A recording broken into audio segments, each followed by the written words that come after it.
அண்மை செய்தியை பார்த்து வருகிறோம். கோவை மாவட்டம் கவியருவியில் மழை காரணமாக வெள்ளப்பெருக்கு ஏற்பட்டிருக்கிறது. இதனால் சுற்றுலா பயணிகள் குளிக்க தடை விதிக்கப்பட்டிருக்கிறது.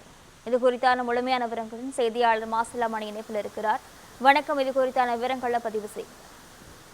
வணக்கம் நிசா. மேற்கு தொடர்ச்சி மலைப்பகுதிகளில் தொடர்ந்து கனமழை பெய்து வருகிறது.